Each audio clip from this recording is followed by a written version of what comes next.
Good morning, good morning, good morning. AM Hustle.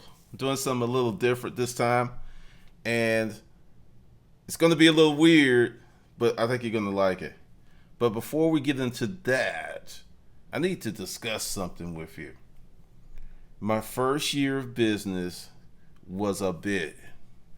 It was total bitch, and it was just crazy. And no one really prepares you to for that first year of your business. They really don't. And you got to look at that. Like you can see my ashy hands, right? But I'm going to discuss the things that you need to be on the lookout in your first business. And it's a lot. It is really a lot. So before we get into that, boom.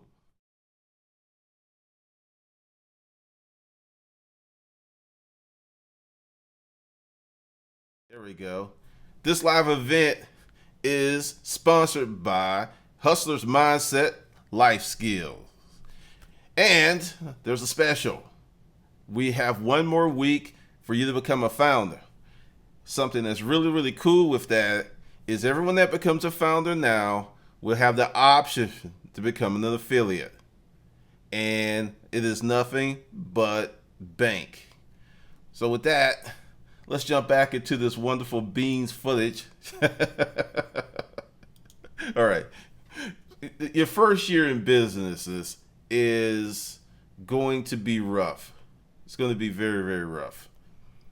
I mean, I can't I can't even begin to tell you how crazy it will be because nobody sits you. Well, I had a few people after I had a few business failures under my belt sit down and decide to say, "Hey, we're going to help you out with this. This is some things you should expect."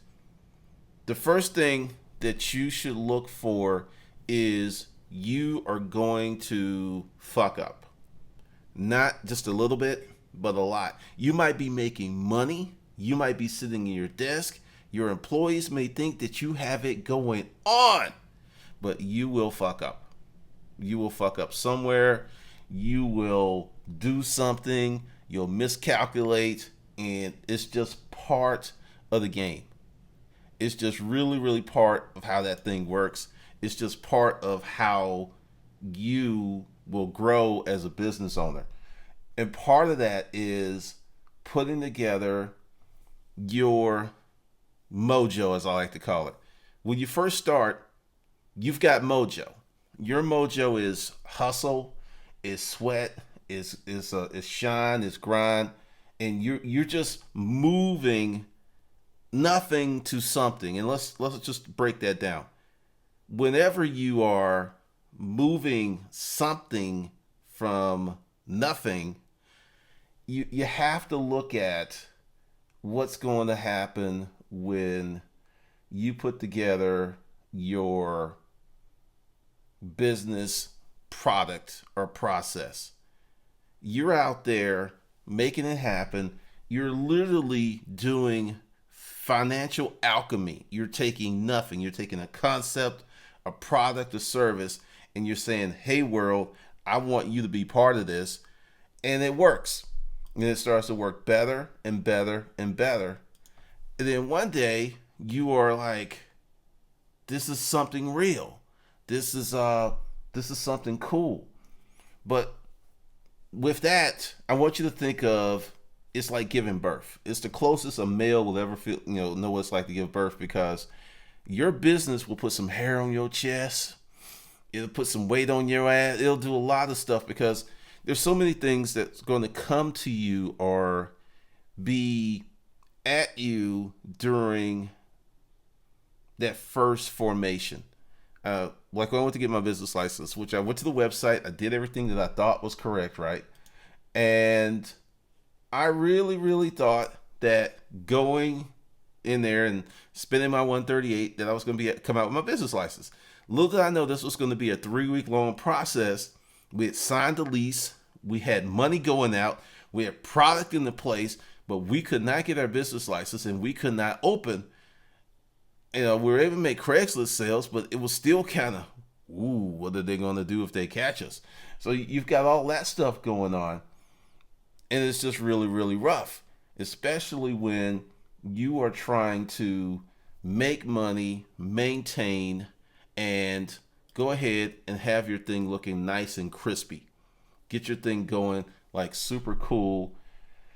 It can be a problem. It can clearly be a problem. Now, since you've gone through this huge shift, now let's just say you were an employee.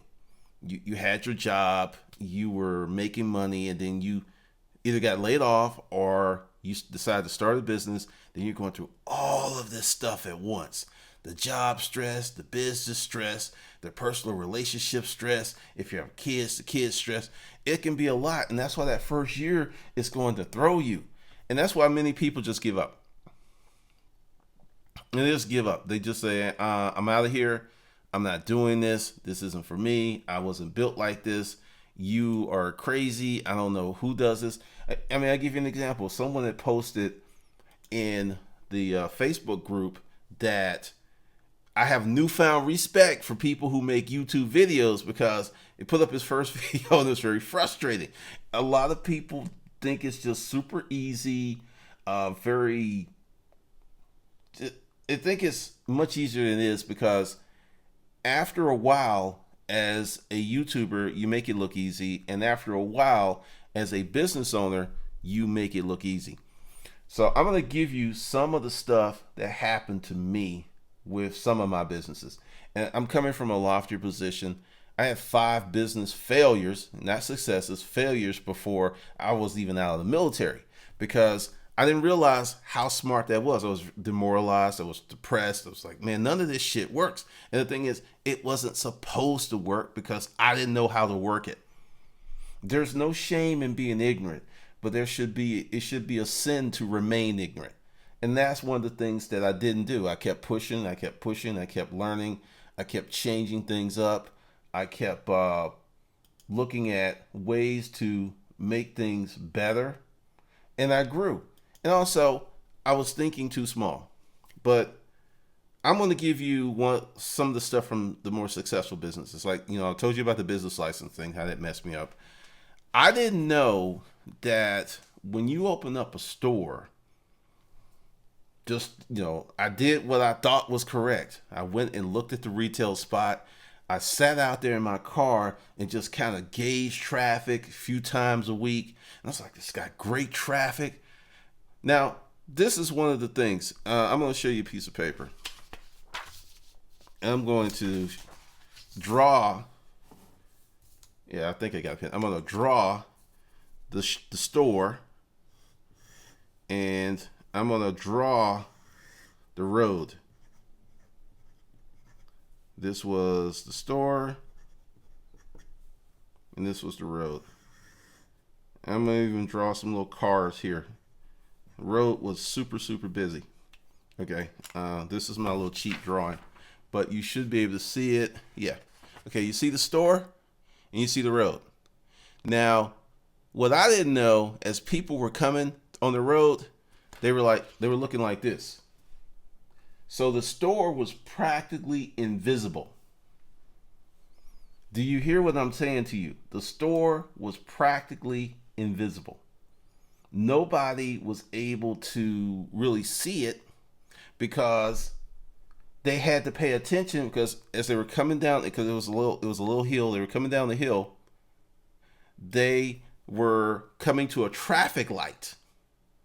So, and there was a lot of police. There was one police, DeKalb County Police substation just up that strip mall. So there was always cop cars all the way around. So you're like this.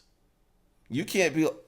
You would literally have to crank your head to see. And I had no clue because I was just like, it's a good spot. The rent's a little high, but with the traffic, we had to do all kinds of stuff to get people to come into the store. It was just insane.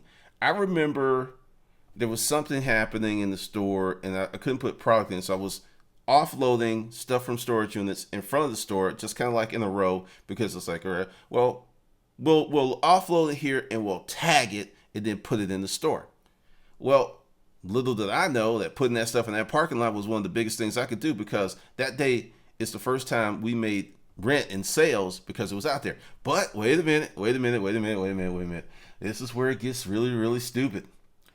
Little did I know it was against the Cobb County ordinance to have all this stuff out front. You could only put stuff on the sidewalk. And you couldn't get that much stuff on the sidewalk, and then neighbors would complain because there was an auto place on one side of us, there was other stores on the other, and then it just got crazy. So we just pushed it. It was like, okay, what's going to be the fine? Because we're not making money any other way other than Craigslist sales. Then once our Craigslist sales went up, because I had to figure out a few things, we stopped doing it. But that was the only way that we could literally get traffic in there, was to put a bunch of stuff in the 3 parking spots that were in front of the store. That was it. Sometimes when people would go to the auto place, they would come over and they would they'll just come mosey on over. Just mosey on over. But that right there was insane. That was just totally, totally insane. Another thing that no one tells you about in their first year of business, and this is something that I'm going to give you a big heads up on. Say you have got your business license, you got your LLC, but you do not have an accountant. I'm going to say this again. Many people are like, hey, Glendon, what about this? What about this? Spend the money, get yourself an accountant. I have fucked up enough to know how to do this stuff. And fortunately, my business partner was an accountant. So she handled that and she kept us out of a lot of trouble. But if you get an accountant, it's going to spend the money. Spend the money, because a lot of people don't know that when you do a single member LLC, that's called a disregarded entity, which means the Internal Revenue Service, for tax purposes, treats that LLC as a sole proprietorship unless you fill out some forms. Usually like the first 60 days you form the LLC. Well, if you don't do that, when it comes tax time, you didn't fill out those forms, and it's just you, they're going to hit you with the 35% tax, and they're going to hit you with the 20% self-employment tax, which is an effective tax rate of 55%. Now, that's never happened to me, but I know people it's happened to. And it is arduous. It's rough. It will really, really dampen Christmas for you. It will take all of the ho ho ho out of Christmas for you. And that's just something that you're going out there and you just kind of do it. And that's why I said, get yourself an accountant, find yourself somebody that's going to be on your team. And if you're in a certain industry, find an accountant that works with people in that industry.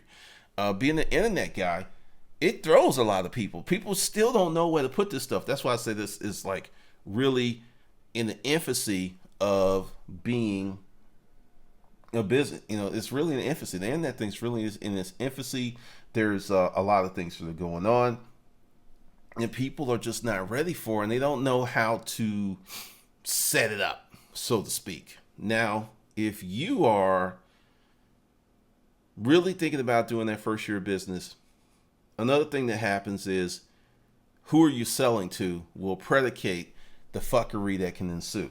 And what I mean is, if you're selling B2C, that's business to customer, which is what we went into, but you're selling B2B, oh, let me tell you, there's a lot of fuckery to be had there. Ah, man. I'm bringing back some stories. There was this one guy, his fucking name was Martin. I'll never get him. I'm going to say his last name, but because he's still in business, but he's a complete asshole. When you are selling B2B and you don't know how to navigate getting a deposit, and they want you to operate on a purchase order, you could literally be signing your death certificate of your business if it's one big customer. Because this is what happens. Small one-offs, things that you can absorb, no problem. But when you get that $80,000 deal, that $200,000 deal, and there's a purchase order involved, this is what's going to happen. They're going to tell you to submit that purchase order, and they'll submit it, and it could be 60 to 90 to 120 days before you get paid. Yeah. Now, the paperwork will say something else. It's like all invoices are paid, blah, blah, blah. Many people just don't pay on time. Do not believe that. Some corps pay early, but many people, they will pay you eventually. They're going to pay you. But this is the slippery slope that you're on. You're waiting to get paid, but your business still has requirements that consume cash. So you're scrambling and you're doing this stuff. And while you're waiting to get paid, they are going to pimp you out like you're a $3 whore on Friday night in this Friday night specials. You'll spend a third of your time getting business. You'll spend a third of your time doing business, and you'll spend a third of your time trying to get paid in accounts receivable. That's why all these corporations have account receivables. People whose job is literally to get the company money, because they know it can be a challenge. It could be a big challenge. It could be a super fragilistic challenge. So you've got all that stuff that's going on, and when you don't really think about putting together your business, you have to understand that it creates a big problem when you want to grow your business, let's just be honest. You could go out of business doing this, playing with B2B and purchase orders. What I learned from the boutique firm that I worked in, we didn't do purchase orders. We would just pass the job up. That's what it's like. Don't do it. Don't even worry about it. Keep moving, because if we do that and we have one bad month where people just don't pay us, we're out of business. So we had to get the deposit. And I remember I was working with this big company. It was a Fortune 1000 company, and they're just like, we don't do that. And I was like, if I can find someone in your organization who can approve it, would you go for it? And she's like, we just don't do that. So I did my little trick of calling the CEO's office. You're never going to get the CEO unless it's a really small company. You're just not going to get that person. But I called the CEO, got his assistant, and usually the assistant to the CEO is a bad mofo in the company. They know who does what, they know who to talk to, what department, they know all of that stuff, because they have to filter that information for the CEO. So when you start there, it's just boom, boom, boom. And a really cool trick is to have her or him transfer you to the right department head. So that's an internal call, and they answer the damn phone. Then I just said, look, this is what we're trying to do. It's going to be a great deal. And it's like you have to sell your person, you have to sell other people. And that's one of the reasons that B2B is so lucrative, because if you do it well, oh my goodness, you will get paid. And I was managing to get paid, but I made so many mistakes that it just ate up the profit. Because when you're doing office furniture, when you are putting stuff out, there's a lot of things that can go wrong. Now, B2B is rough. I mean, straight up, you can make it. If you're doing training, public speaking, an IP type sale, intellectual property, you have the wherewithal to play those games and wait them out until they finally get paid, and it may not be as devastating.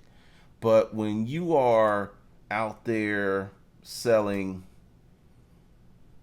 furniture, car parts, when you're selling something physical that has all of these costs that are put in, such as warehousing, transportation, taxes, all these other things, you have to really, really look at what's going on with your financial health. Another thing that will happen is you have no clue to how hard it would be. You think it's going to be hard. I'm going to tell you it's going to be hard. But when you get in the fire and your forearm hairs are singeing from the heat, you're just like, no, I was like, this is worse than I thought. I remember talking to my boy Mario when they first started, and what he and his partner John did was went out and get several lines of credit while they still had jobs. And damn near if they didn't go through all of them. They went through every last one of them, and then it was just like, I remember he was just like, I don't know if I'm going to eat this week. I mean, it's like, and you can have those conversations with other business owners, but you can't have those conversations with people who are still rooted into their job mentality, because they're just like, wait, eat, whoa, whoa, whoa, whoa, whoa, whoa, whoa, whoa, whoa, whoa, no. You don't need to be saying that to me, man. You keep talking about starting a business. You talking about you? Yeah, we'll get past it. I just heard you say we may not be able to eat. That's a problem in the homestead household. We can't do that. We can't do that because Mama Homestead will no. I'm not going through that. No, it's going to be a struggle, and part of the reason it's such a struggle is because you don't know what you're doing. And many people are just like, you should know what you're doing. If you got a good plan, it should work. No. There's so many unknown variables. I'm going to give you a case of something that happened to a friend who had a great business plan, had tons of cash, was all set up for it, right? Everything was going well. Money was just like, it was just like every day somebody was coming with a bag of money, just shaking it on this table. Then the regulatory environment changed. That bag of money, they went away. See, that's another thing when you're doing something like highly technical, or they could change the law, because he was dealing with healthcare, and it just literally overnight he was out of business. Here online, you can get the Google penalty, or the Google Zoo, as one of my friends calls it. You could seriously be stroking it out with your website, making all kinds of money, putting stuff out there, living large. Then Google says, we're going to throw a Yeti. No, we're going to throw a llama in there. I think there was the penguin. Maybe they already had the llama. All right. The Google llama update. Next thing you know, 75% of the traffic that was coming to your website, gone. What you going to do? You didn't know that was coming. How do you get ready for something that you don't know that's coming? You have to do what I call on-the-fly hustle. It's just, okay, this happened. Like when we were stroking it out with eBay, and the accounts got terminated, and they delisted, like, it took down 2,000 plus listings. We had to go into emergency mode. I was like, well, I'm just going to do Craigslist more. I'll do Craigslist. And then we had to create a contingency plan after the fact. I mean, it was just like, it's like there was this spigot of money, right? And then someone said, there's nothing in there but dust. So stuff like that happens. Now, how do you deal with all this stuff? Because now that I've got you really scared, I have you losing your mind. You're sitting there like, I'm not going to do this business stuff. Well, it's worth it. I know it sounds scary. I know it sounds crazy, but it's worth it, because it's good that your first year of business sucks. It's a good thing. I know you're going like, what? What are you talking about, man? Simply put, if your first year of business sucks and you make it through that shit, I mean, it really, really, really sucks. Big, hairy, sweaty monkey balls. And you make it through it. Then when the good times come in, you will appreciate that. Like, you'll be like, oh, thank you. Woo, oh my God, this is so good. Won't have to kill anyone this week. Yes, okay, good. I mean, it just makes it's like what happened with real estate agents. You had a bunch of real estate agents that came in at the top of the market, just entered. They just showed up, bam, sold houses, bam. They didn't really have to go through sales prospecting training. They didn't have to struggle because the market was so hot. An idiot could literally make money with real estate. Then the market turned down, and then they had to really learn how to sell. At that point, a lot of real estate agents got out the game because they did not know how to sell, how to move product. Because we had this real estate agent who would come to us, and she got in when shit went like bam, when you couldn't get a loan unless you had bulletproof credit, money in the bank. And just FYI, it's a lot of that shit's come back. You could do a home loan 3% down now. I know someone that recently got pre-qualified, and it was just 3% down. She was saying, I'm glad that I came in the business in this period because this is probably the worst that it's ever going to be. And I mean, she had a really, really good viewpoint because when you come in at the bottom of the market, we started at the bottom, now we're here. It's a different perspective. It's a different rhyme. And she's still in business. I checked before I did this, and she's still stroking it out. And she came in like 2008. She weathered the storm. And in her mind now, it's like I've handled the worst. And she said the only people were doing loans effectively, and she started catering to them, was military, because we got that VA guaranteed loan. Yes, you get to take your certificate and go boom, boom, boom, and you're in there. And that shit's like amazing what you can do with that VA certificate. Long as it's a beautiful thing. It's a beautiful thing. But your first year should be hard.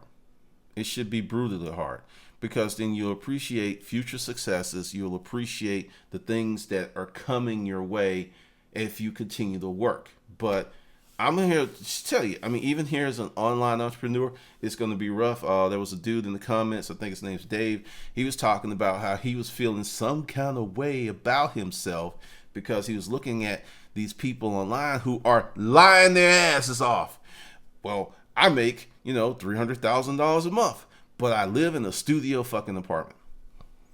Now, understand, I'm a thrifty dude. I totally get thrift. I totally understand making a lot of money and living well below your means. But there's one person, and it's going to come out sooner or later, because what he claims to be making and how he's living is not congruent from, I think he should be balling. It's not congruent because, all right, I can't show you my whole little setup. But from a room standpoint, one day I'll show you. But from a room standpoint, I got this big light right here. I got the mic here. I got this here. I'm in my office.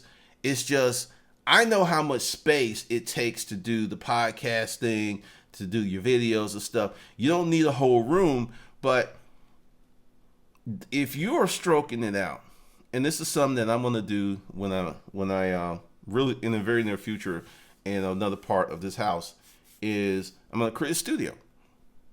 Like, Grant Cardone style. Studio, mics and everything. Just be there, bring guests in. Probably be in the basement.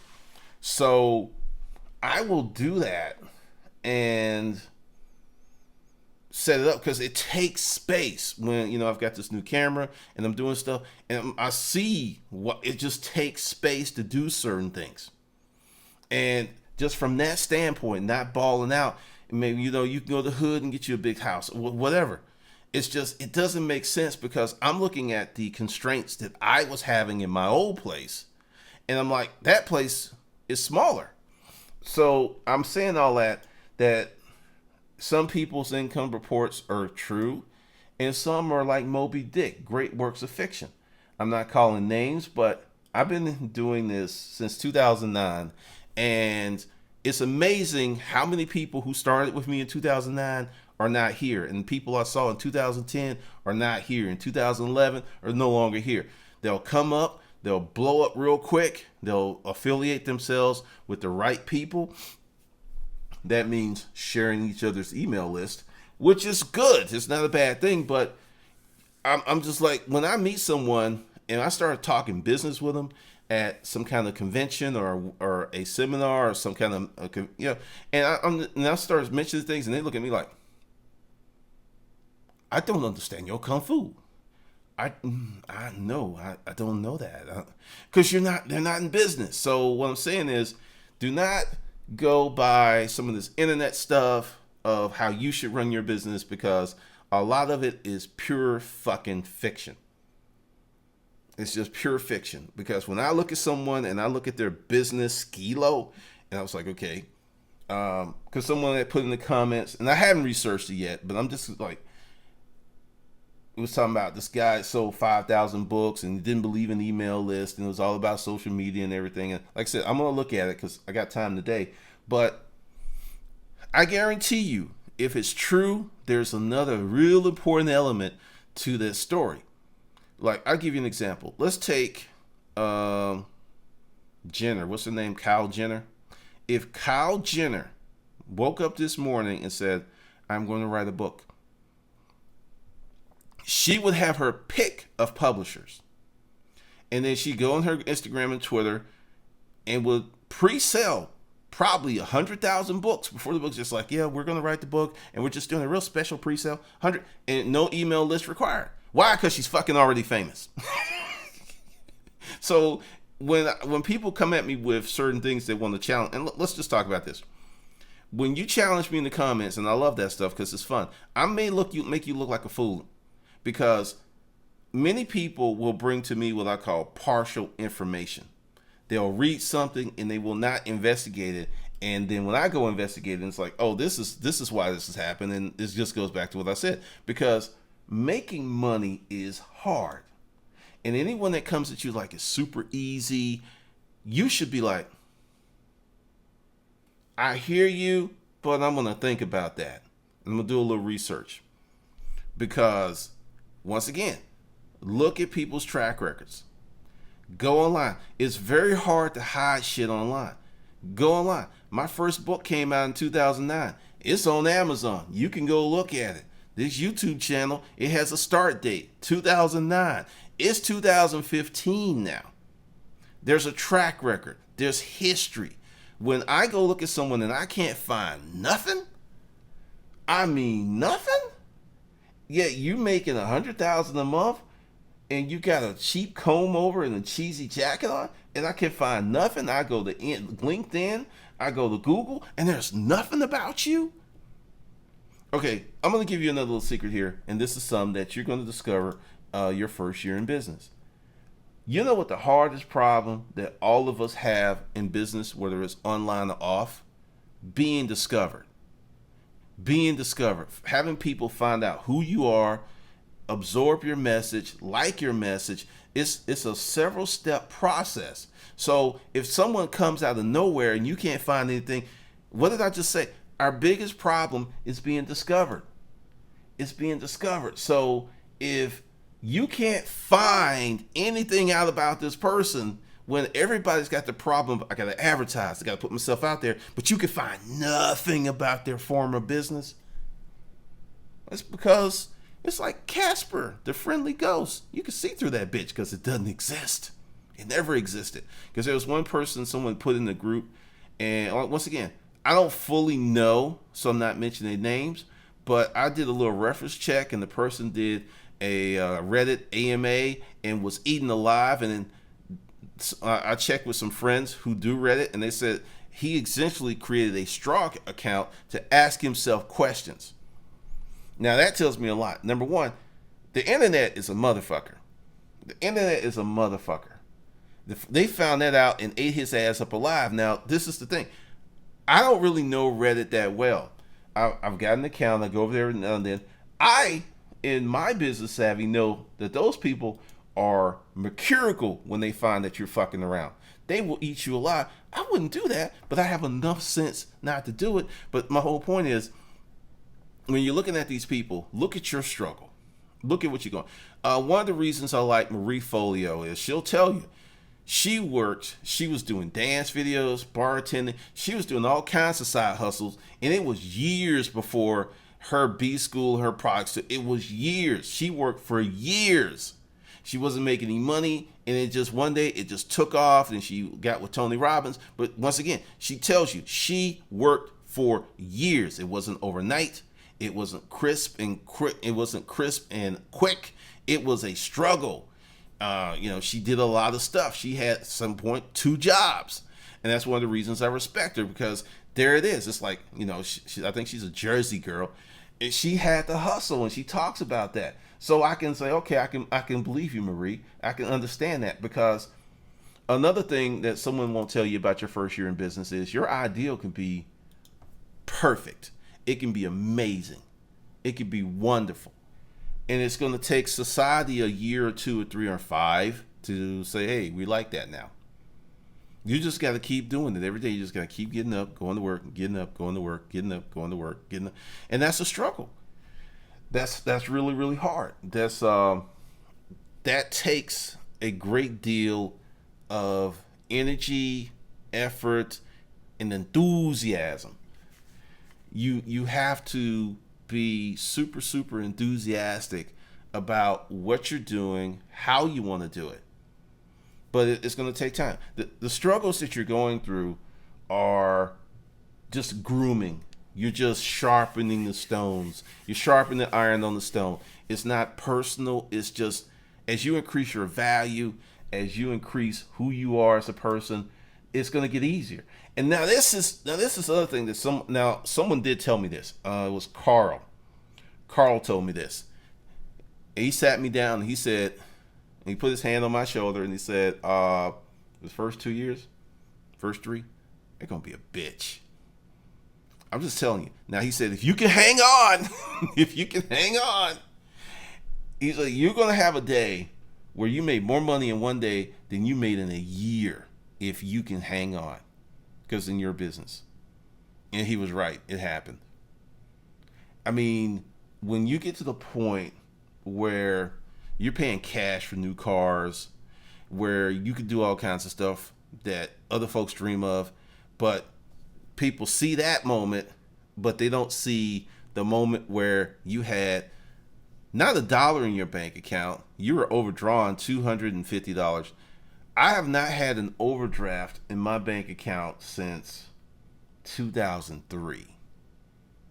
And it was a big one because I made one mistake and it was just like bouncy, bouncy, bouncy, bouncy, bouncy, bouncy, bouncy, bouncy. I was just, I think I spent like $600 in bounce check fees, and I wrote one wrong check to the wrong place. They cashed early and they just came in, and I got ate alive in fees. I was able to get everyone paid off, but it was just like never again. And that's how I learned how to have more than one checking account for your business.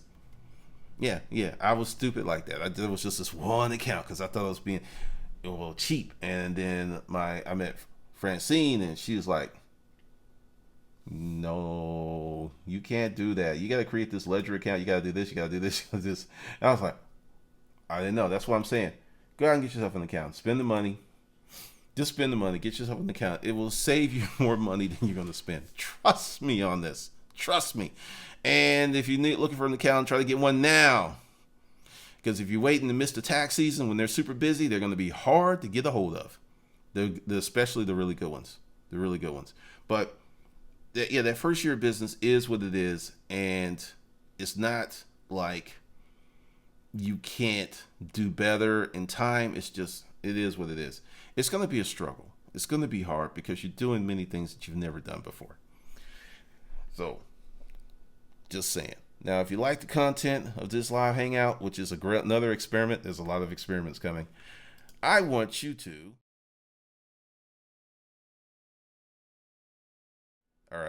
want you to go below the video and get on one of the email lists or all of the email lists and absorb some of the helpful content that will either teach you how to make money, save money, how to think. There's a lot of goodies down there for you. And if you're really crispy, just go ahead and become a founder. Do that today, because once August 26th comes, you'll still be able to get everything. It's just the pricing structure is going to change dramatically. The courses will be they're individually priced, but right now, anyone that does the Founder Special gets everything that's in there, plus everything that's coming. And if you want to be an affiliate of mine, and this is going to be a nice affiliate program, you must be a member of the Hustler Mindset Life Skills platform. You must take some classes. You must know what you're talking about. I'm no longer going to have people trying to sell stuff that don't really know about my products, because it's a different thing. And literally, if you come in now, and once we release the affiliate program, you could get it could be free. It can literally be free, plus you got profit. And I'll go into a little bit more as we get closer and closer to that. So with that, if you like the content of this video, you should be sure to subscribe and make yourself available to one of the or all of the email lists, because each list gets different stuff. And with that, I'll see you in the next session.